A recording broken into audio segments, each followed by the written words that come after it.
Você vai abrir a tua Bíblia, Provérbios capítulo 18.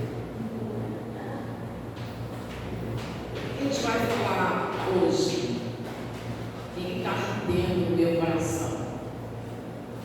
Conversa, diálogo, a importância, o poder do diálogo.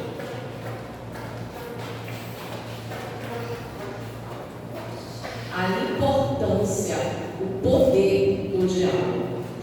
E a gente começa já lendo o capítulo 18 de Provérbios, versículo muito conhecido, que é o 21, que diz assim, ó: a morte e a vida estão no poder da língua. O que bem a utiliza, come do seu fruto. E aí, o que tem dentro do teu lar gerado pelas tuas palavras? O que você tem gerado no teu lar pelas tuas palavras? E principalmente, o que você tem gerado no teu casamento a respeito das tuas palavras? Porque o casamento ele pode ter vida ou ele pode ter morte. E um casamento que tem vida é um casamento que foi a própria ideia de Deus. Deus não idealizou o casamento para ser um peso, um cárcere, um estorvo, para ser um problema, não. Mas para ser prazeroso, para ter vida, para ser harmonioso, para gerar prazer. O que você tem gerado no teu casamento? Aqui fala sobre a língua e propriamente a conversa, o diálogo, tá? O diálogo. Então deixa eu pegar aqui o significado de diálogo rapidinho aqui para a gente poder continuar. Comunicação. Diálogo é comunicação. Não faz. Deixa eu pegar aqui. Comunicação. Comunicar-se. Emitir, transmitir e receber mensagem, capacidade de trocar e discutir ideias, de dialogar, conversar, visando bom entendimento entre pessoas. Eu espero que tenha ficado muito compreendido, porque é necessário que exista isso para um casamento caminhar para a maturidade. Caminhar para a maturidade e não caminhar para a morte, e não caminhar para o fim. Se caminhar para a maturidade, aí é o casamento do jeito que Deus ele idealizou. Deus não criou o casamento com a finalidade de ser uma perturbação. Infelizmente, né? Tem muita gente que, para ela, o casamento dela é exatamente isso. É triste, vou até falar isso, mas é verdade. Para algumas pessoas, o casamento é uma perturbação. Mas Deus não criou com essa finalidade. Ele criou com a finalidade de ser um relacionamento prazeroso. E para ser um relacionamento prazeroso e ser esse relacionamento que caminha para a maturidade, é necessário esse pilar, que é o diálogo. O diálogo, ele vai gerar confiança. E eu sou repetitiva aqui, inclusive na quarta-feira e no domingo na live, nós falávamos também sobre confiança. Eu falava na quarta-feira e também na live que a gente precisa confiar em Deus para poder entregar a Ele os nossos cuidados e os nossos problemas e ansiedades. Para o casamento, ele ser exatamente o que tem que ser, porque o segundo relacionamento mais profundo do homem, o primeiro relacionamento mais profundo é o relacionamento com Deus.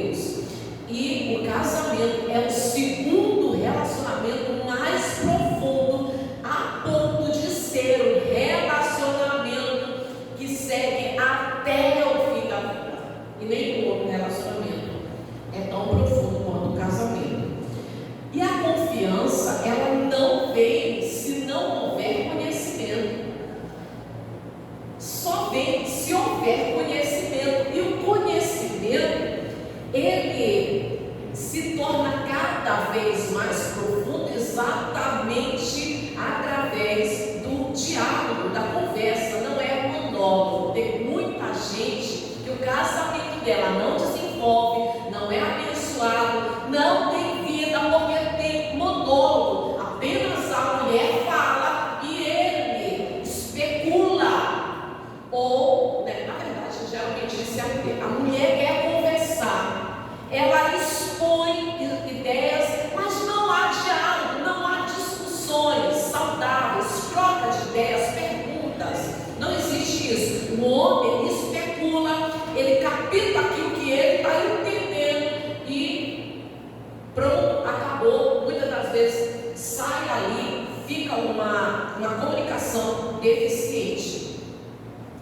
E Tiago, o apóstolo Tiago, a gente não vai lá porque depois a gente vai ler. O apóstolo Tiago, ele fala que para o diálogo ser realmente saudável, a pessoa tem que ser tardio para falar e pronto para ouvir. É necessário ouvir, dar atenção e cuidadosamente abrir a boca para fazer perguntas.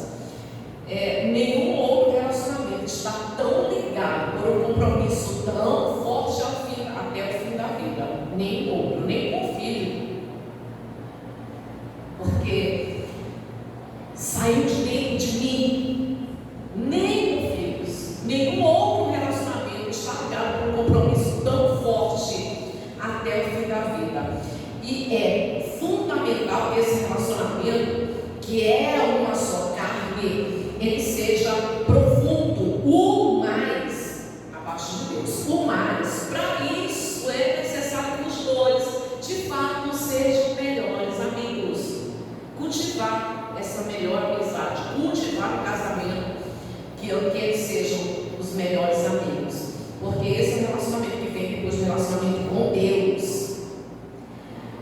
Os problemas, eles tomam proporções mais graves. Às vezes não é tão grave assim, mas se agrava exatamente pela falta do diálogo. Se tornam agravados pela falta do diálogo, que poderia ser solucionado exatamente com uma boa conversa, com uma boa comunicação.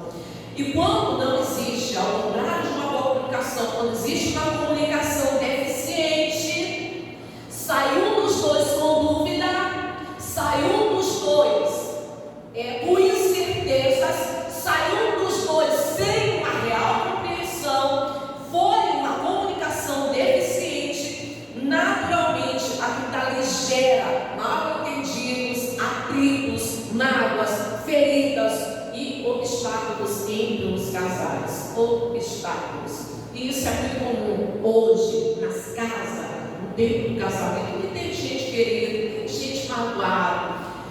E essas feridas, mágoas, são exatamente resultado de um casamento com conversas deficientes. Não são plenas, são deficientes.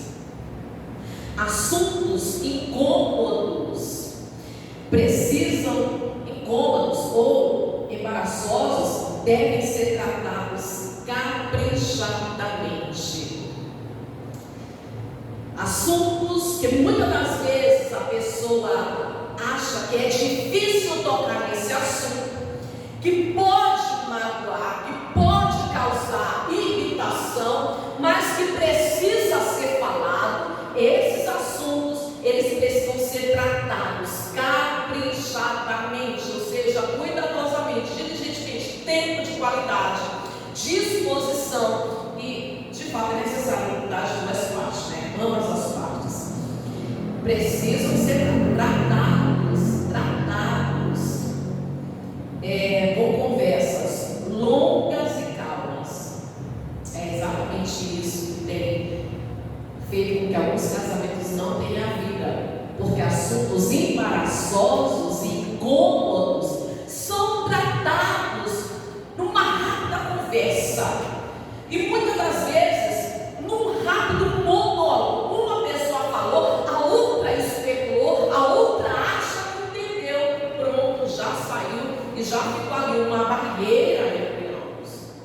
E ao invés das palavras gerar vida, as palavras geraram morte. Por quê? Porque não houve uma boa comunicação, não houve um diálogo.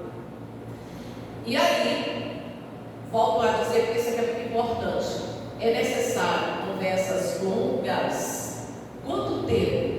Até que não venha restar nenhuma dúvida, nenhum resquício de dúvida.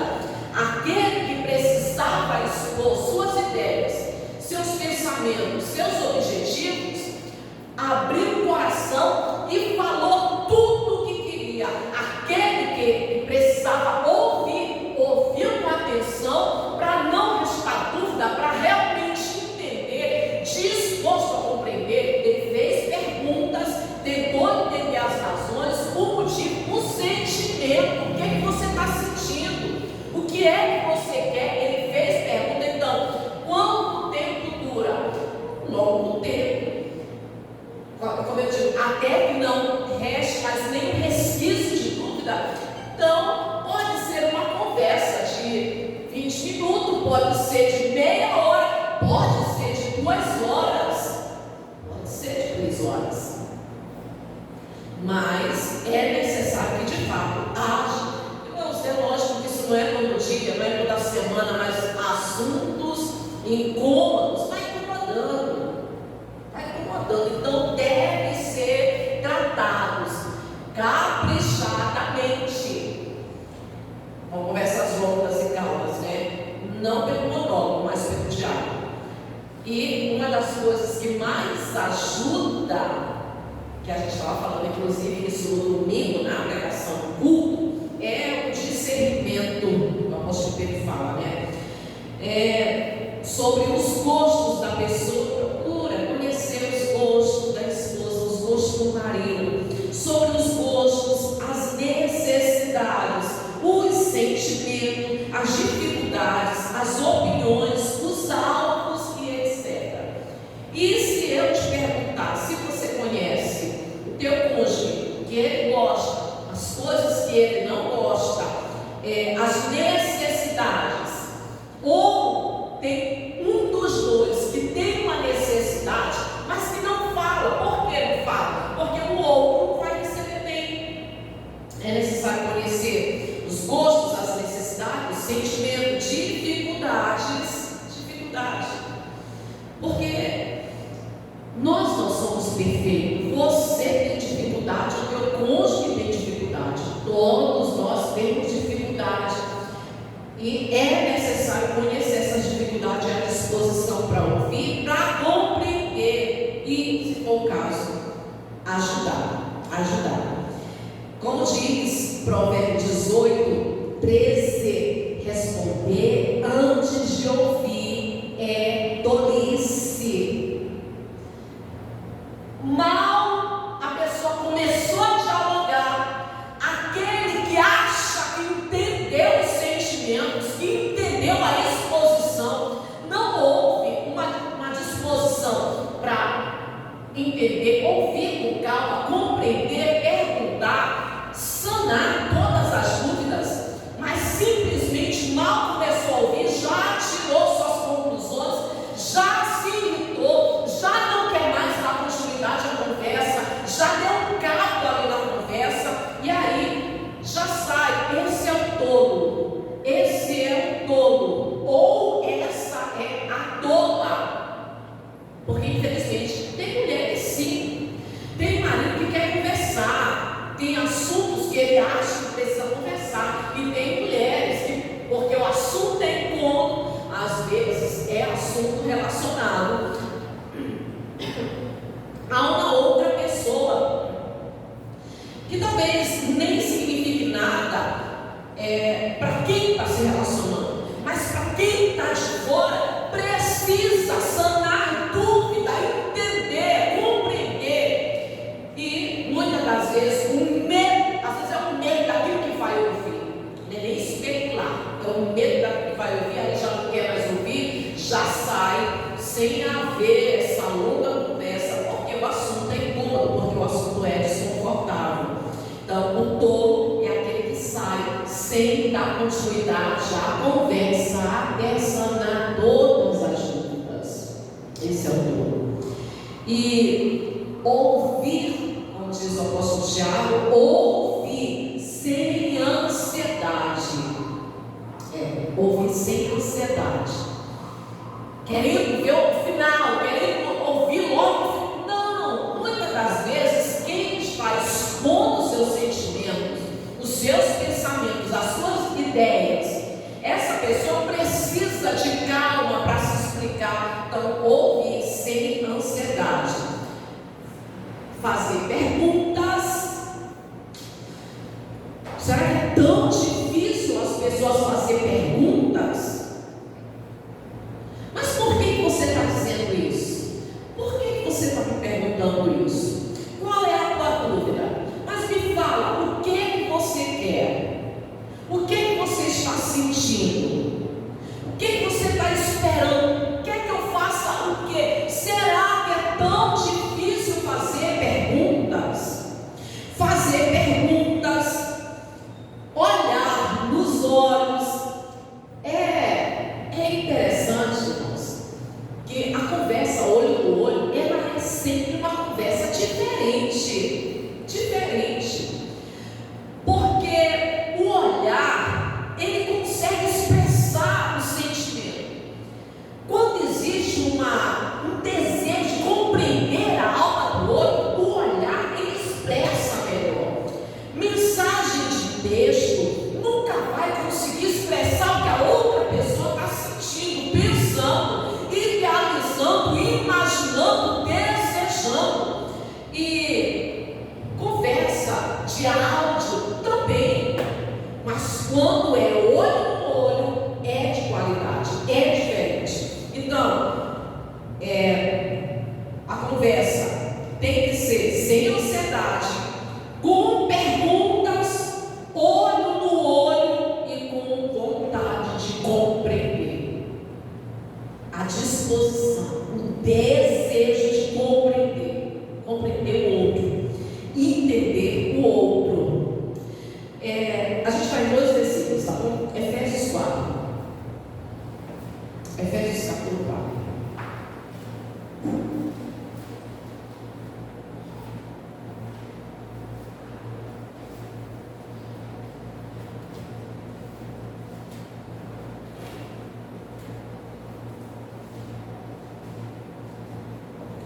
E é uma mensagem breve, então eu já estou terminando. Efésios capítulo 4.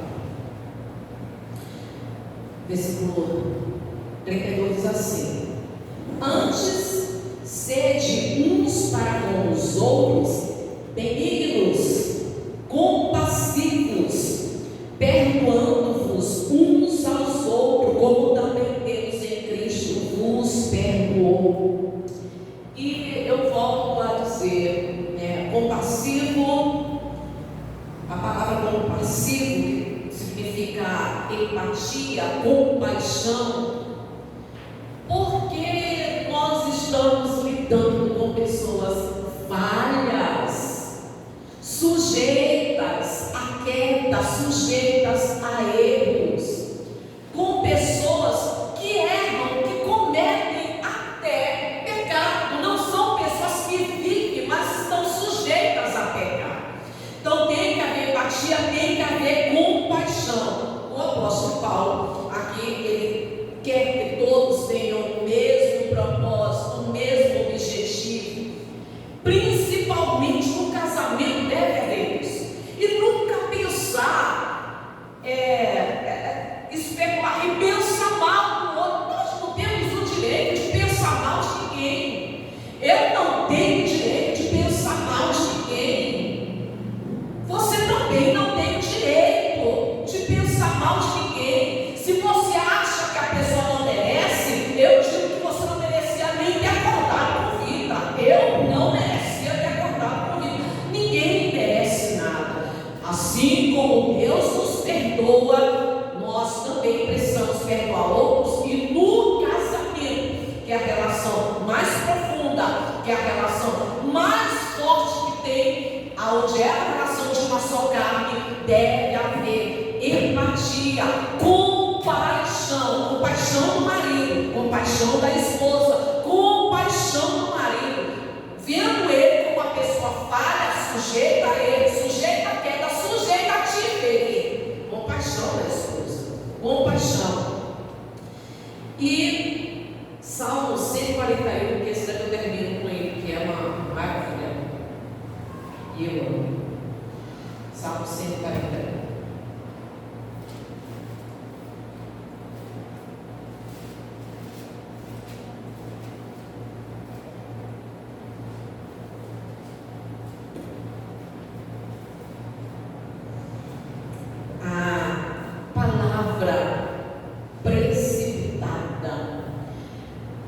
Ou as palavras geram vida, ou as palavras geram vida no casamento, ou as palavras geram morte. A conversa, o diálogo é para gerar vida no casamento, vida, e é algo que deve acontecer sempre que tiver assuntos incômodos, assuntos embaraçosos, assunto que incomoda. Tem algum assunto que incomoda? Então deve haver diálogo.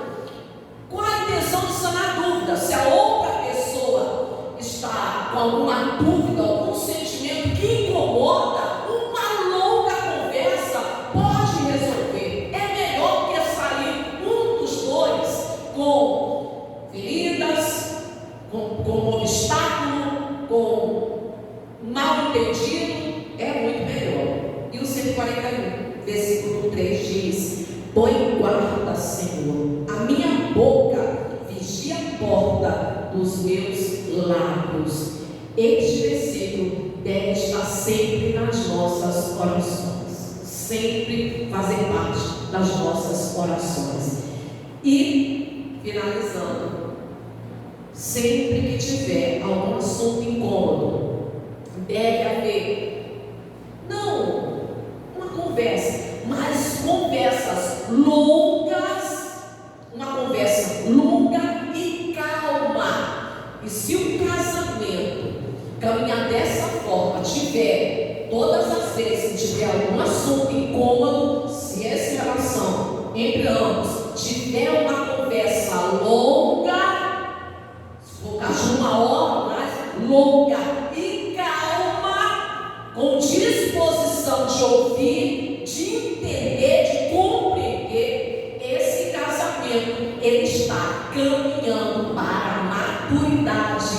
Isso significa que ele vai perdurar de fato até o fim da vida, de acordo com a vontade de Deus. Porque casamento não é cárcere, casamento não é perturbação, casamento é para ser prazeroso.